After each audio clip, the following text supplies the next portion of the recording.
Recording studio Gujarat. आइल हिया देव घरवा निमन खबरिया चाहिए, आइल हिया देव घरवा निमन खबरिया चाहिए।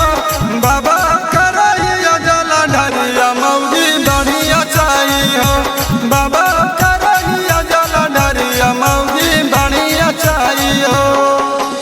आइल हिया देव घरवा निमन खबरिया चाहिए, आइल हिया देव घरवा निमन खबरिया चाहिए। बाबा करैया जला ढरिया मौजी बढ़िया चाहिए, बाबा करैया जला ढरिया मौजी बढ़िया चाहिए। प्रेम से बोलो शिव शंकर भगवान की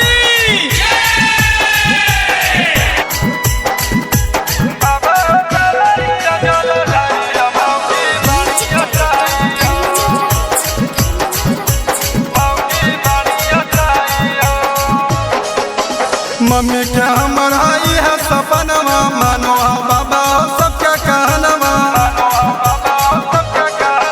मम्मी के हमर आई है सपनवा, मानो बाबा सबके कहनवा।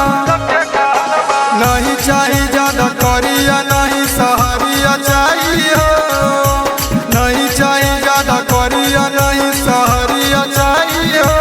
बाबा करैया जला ढरिया मौजी बढ़िया चाहिए, बाबा करैया जला ढरिया मौजी बढ़िया चाहिए।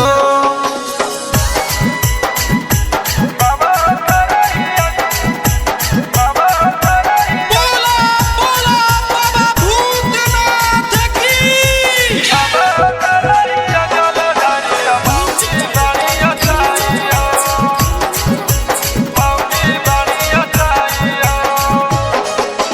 राहुल नरेंद्र आइला दुवरिया विभीषण बीते तू फेरा नजरिया। राहुल नरेंद्र आइला दुवरिया विभीषण बीते तू फेरा नजरिया। छोटे छोटे दूगो साली वाला ससुरारिया चाहिए, छोटे छोटे दूगो साली वाला ससुरारिया चाहिए।